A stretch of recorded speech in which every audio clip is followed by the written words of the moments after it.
LATD Nation, what is good? We are back once again with another video for y'all. This is RG from the 843 as always, aka Rodney, and I'm joined by my co-host as always. This your boy Jay.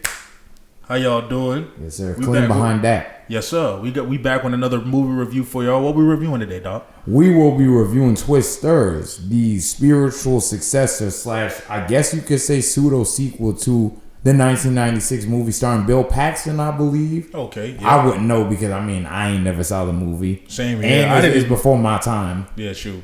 The story behind us going to see it, we just went to go see a movie last week. Basically. On Friday. So it's like, why not? Yeah. And I didn't even know that it was a sequel. Yeah. I didn't even know that there was an original one and an original sequel to that. I feel like it came out in the late 90s. So yeah. I feel like it's one of them things where it's like, it's I don't know if I'll say it's a cult following, but there are people that, saw it when it came out. Right. There are fans of the original. Right. It has its core fan base. Yes, definitely. Kind of like the Dallas Cowboys. But, yes. Including Chris Stuckman. I was watching his review yesterday, or actually this morning, matter of fact, and he had mentioned that he was a huge Twister fan back in the day, growing up or whatever the case may be. So, it does have its fans. It does have its audience. Right. So us, having never seen this movie, we probably have a very unique, interesting take on its, I guess, successor, you could say. So I would say overall, as far as like disaster movies go, there have been few and far between as of the last probably decade or so. Because you notice that you don't really see a whole lot of like disaster movies anymore. Nah. Movies where the world is ending or it's like a hurricane or a tornado or a flood or something like that. At least on not like a grounded scale like it is in here. Yeah, it's not really common like it used to be. It was kind of a dying thing. So, I think that this movie also kind of brings that back and kind of makes it fresh again and kind of gives audiences something different from what we're used to seeing, superhero movie after superhero movie. Right, yeah. It's just kind of a break from the norm. And I will say that this movie, pretty much did everything it needed to do. I was entertained by it. It wasn't groundbreaking or anything like that. Nah, not at all. It wasn't something that I'm looking at like, dang, this movie was, one of the best of the year.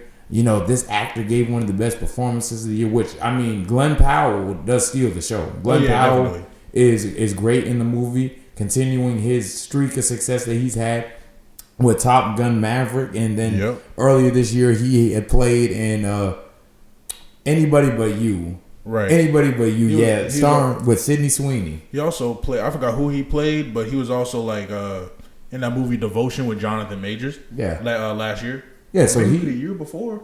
Around that time. Yeah, I remember that actually. Yeah, so he's been collecting the bag these past couple of years. Yeah, he's been putting in work for a long time.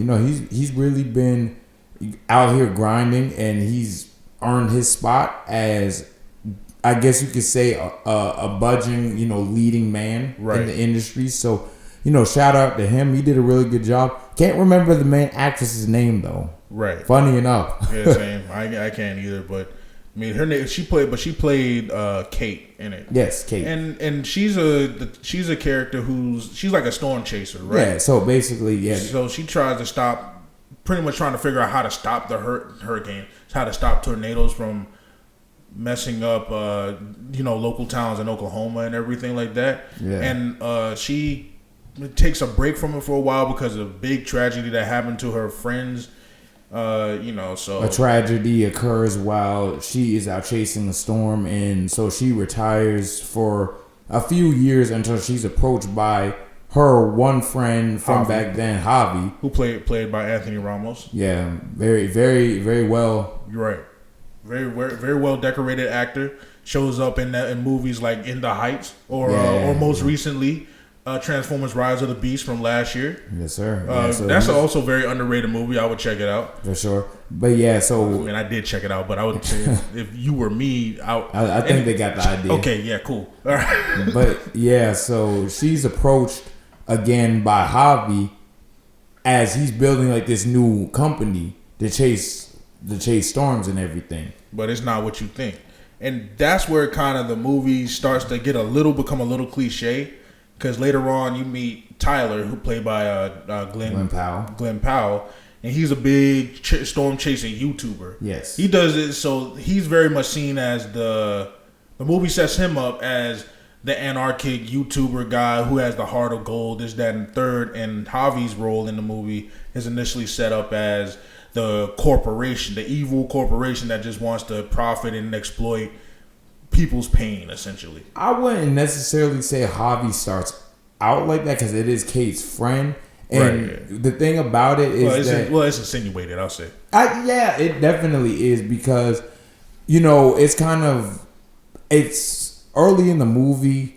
You don't really know who he's working for. You don't really know what his intentions are behind it. And so Javi just has kind of decided to go into business with this person in order to fund his business venture. Right. And, as the movie goes on, he starts to realize that who he's working for may not be who he seems to be. Right. And right off the gate, like I said, it's just for that part, those parts alone, how I described them, this is kind of cliche for me in that regard. Yeah. Like I wrote down notes and everything. So, so it was just kind of cliche in that regard for me. Because it's always being shown as something like that, just the anarchic, heart of gold guy, who chaotic and everything. Which at first he very much is, because you literally got Glenn Powell, Tyler riding in his truck with has his whole team of specialists or whatever, quote unquote, that never went to school, but they just know these things just right off the rip somehow, some way, and speak and act the right vernacular for these things.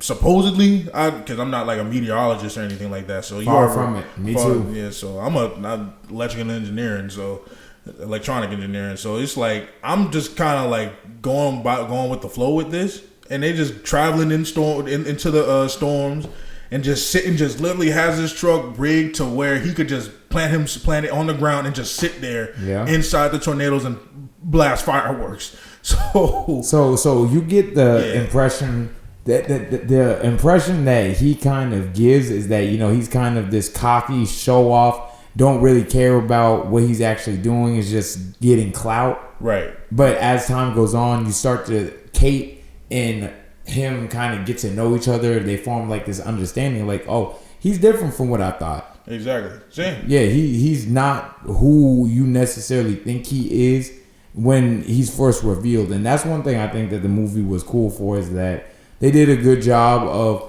giving these characters a little bit more depth than I originally thought. Right. They gave a lot more depth to the story than I originally thought. I thought it was going to be just them chasing tornadoes and that's it. Right. Another thrill-seeking, thrill-junkie movie. I didn't think it was going to be anything much more than what it actually was. I didn't think there'd be a message. I didn't think that there would be any kind of real plot other than just, we're just chasing tornadoes. Right. I thought it was just going to be another adrenaline junkie movie. Yeah. You know what I'm saying? Like I said, to our surprise, it's like you said, to our surprise, it has thrills for sure, of course, but it has more depth and layer to it. Yeah. Because not only does disaster happen, it happens hard too. Like you see the debris, you see the after effects of it. Exactly. You see how people are being affected. Exactly. Like it was I feel like in that regard, it was really good and surprising to see that, because this really spreads awareness, because people have been through this. Have been through this before, of course, with the hurricanes happening almost every year. Yeah. Florida, this past month, Houston, and it's tough to see that. You know what I'm saying? I'm glad they're really bringing awareness to how these storms and affect people's lives in this movie. That's why I gave this movie it went higher on my on the rating scale for me because of that. Yeah. Because it's not just another adrenaline junkie, thrill seeking, like woo tornadoes, yeah. You know what I'm saying? It had more to say than you would think. Exactly. So yeah, my issue with the movie, however, though, is that it's not really that long, but it does kind of start to run into pacing issues in the middle, because there's a point where the action kind of is paused, and it's basically this one long exposition sort of scene. Right. And I'm not saying that it wasn't necessary, but it does kind of cause the pacing to drag. It kind of makes the movie feel a little bit more padded than it probably should. Right. It's necessary, but, I would say that it wasn't one of the more terribly interesting aspects or like scenes in the movie. Right. Necessary scene. Probably could have done with it being a little bit shorter, but that's neither here nor there. Right, I agree. My biggest gripe with this movie is like how it'll start off, how when it starts off as like an adrenaline junkie type movie with the shout out to Jeremy Johns because he did that in his video, and it kind of it had, for me, it didn't flow very well dealing with the fun aspects and then the serious aspects. I feel like the serious aspects kind of came out of left field, not in like a, not in like a nice flowing type of way, but more of like it sets you up for this thing, but then boom, lo and behold, everything gets bad. Yeah, because to your point, the movie doesn't necessarily introduce this aspect of it until later on, like the idea of how it affects people, how people are losing their homes, people are losing potential loved ones and things like that. That aspect of the movie isn't introduced off rip. So it comes across as maybe a bit more of a surprise than it probably should have. Right, exactly. Just because it's like there's no setup for it, which is why I thought initially it was just going to be her just chasing these storms. Right, and an example of that is like in the first scene, or like when you first meet Tyler and stuff like that. This just out in like open field, somewhere. Just random tornado shows up, and then they're trying to chase that one. Same thing with, or later on in the film, after she meets Ravi, they're just chasing a tornado in the field. They don't set up that there's like an actual problem. Yeah. Just that there's tornadoes in the area. You know? Exactly. It doesn't really go in depth with it until a little bit later on, which I would have, and then they kind of don't, you understand why Kate does what she does, but you don't really understand like what made Tyler want to become the storm chaser. And because at first, it's an interesting plot because it's like he's a YouTube storm chaser, but it's implied that he doesn't just do this for clout or for clicks. He does it because this is actually near and dear to his heart. But you don't get that off the first time meeting him, I don't think that they even really tell you exactly what made him decide to be a storm chaser. Maybe a little bit. But they probably could have gone a little bit more in depth with it. If it is touched upon, it's kind of like brushed aside. Right, I agree. And another big gripe for me, well, not a big one, but another like small gripe for me was when they insinuate that Kate and Tyler have, or Storm Par and Tyler and the Tornado Wranglers have like this rivalry. What would this, Tornado Wranglers, how would they interfere with the Storm Par's work? You know what I'm saying? So it's like they insinuate a rivalry that really didn't need to happen, or that really didn't make sense for me. And because the thing is that you don't really see a whole lot of real animosity. Because the thing is that Storm Par, they seem to have more animosity towards the Storm Wranglers than the Storm Wranglers have towards them. Right, Storm Par being Javi's, company. Yeah, his and the Tornado Wranglers being Tyler's. Yeah, because for the most part, the Tornado Wranglers, like the Storm Wranglers, they're really friendly. For the most part, they're friendly. They show off. They show offy. They flashy, whatever. But they're not mean. They're not bad people. So it kind of makes you wonder why it is this rivalry exists to begin with. At least from Javi's perspective, right? I can understand like seeing the movie. And there's no spoilers, of course. We're not gonna spoil it, but seeing the movie, I understand why Storm Par itself, like the people he's working for, I understand why there's that aspect of rivalry and there's that competition.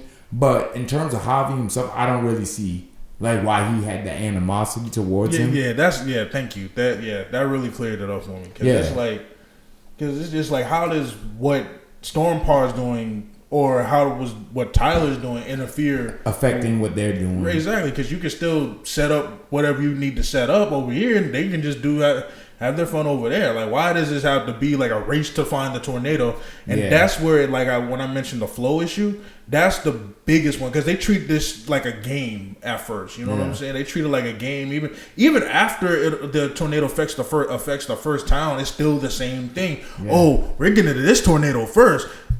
Didn't we just see a bunch of people lose their homes and everything? And their lives, more than likely. Exactly. Exactly. So, and ironically enough, you don't see any bodily harm to any of these people. Yeah. You just see them get sucked in, and that's it. But, it's a PG-13 movie, so what you expect, you know? So it's like, but that's where that's like when I you said, get into nitpicking right there. Honestly, yeah. But that's when I'm like, that's why I said, it was just the flow was just kind of off. Because why are you worrying about getting to this tornado first when you just seeing people get traumatized? When you see people dead, yeah. Yeah, so it's like that's when the movie just kind of lost me. But like I said, the good aspects, like I said, was mostly outweigh the bad, if you ask me. The acting was great, charismatic performances across the board, solid enough plot, solid enough character arc between the two main protagonists. Right. Yeah, great visuals. Great visuals. Yeah. CGI, the visuals were just phenomenal.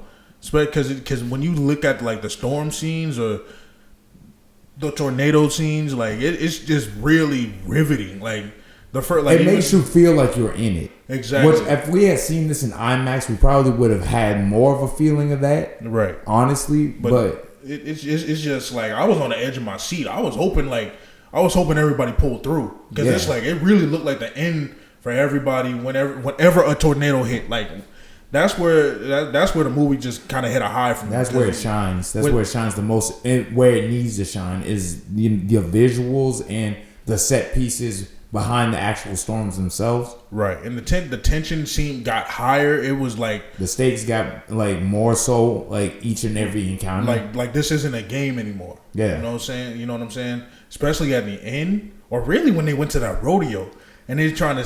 Yeah, that was crazy. No spoilers, but even when they went to that rodeo, and it's just like I said, the storm just felt real. It felt like you were in the scene, like you said. It was real. It had legit anxiety for me because I'm just looking at it like, bro, get through this. Like, how are you gonna make it through this? There, exactly. Debris is falling everywhere. Like it's just, it was just insane to watch. And like I said, I appreciate scenes like these because it really spreads awareness for people who've been through this. Like I said earlier in the video. But yeah, like that was a big plus for me. So for me personally, the movie did what it needed to do. The visuals were great. The set pieces were great. The actors were entertaining. And it didn't overstay its welcome for the most part. It probably on its face doesn't make too much sense, but I mean, you can nitpick any movie to the point to where it doesn't make any sense. So I'm not going to do that with this. I enjoyed it. I had a good time with it. I wouldn't mind watching it again, low-key. Same. I really wouldn't. I enjoyed it. It was everything that a movie like this you would expect it to be, and maybe a little bit more. Right. Maybe certain aspects could have been explored a little bit more in-depthly, but that's probably not what the directors were going for anyway. So, I mean, I'm not really surprised that we didn't really see that heavy of an exploration of certain stuff. So, yeah, overall, not mad at it. Wouldn't bat an eye at seeing it again. Same. It was a good time. It was just that kind of turn your brain off, sort of like popcorn, sort of summer blockbuster sort of movie that we need, other than a superhero movie. Right. We're speaking of that, Deadpool and Wolverine. Stay tuned for that. Stay tuned for that. Boy, what? Boy, we're gonna have a lot to say, but I can't wait for this movie. I was just watching Logan before I came over here. Cannot wait. Bet. I'm gonna watch the first two Deadpool movies again. Why not? Got to. But yeah, they're overall, on TV right now, so might as well. Bet. So overall, not a bad movie. Not a bad movie at all. Give it a solid 7.5. For me, it did what it needed to do, like Rod said. Yeah, 7.5 here. When it was fun, it was fun. When it was real, it got real, yes. and I respected that from the movie. And 7.5 out of 10, high smooth for me. You know, same. I can't give it really heat like that because it's like you don't want the tornado to get bigger. See what I did there? But because it was just kind of the bad parts about it, just kind of weighed it down a little bit too much for me. Down to a high smooth, but smooth nonetheless. Not even 7.5 really. out of 10. Yeah. Not even anything's really bad. There's nothing really terrible about this movie. It's a competently directed movie. Definitely great acting.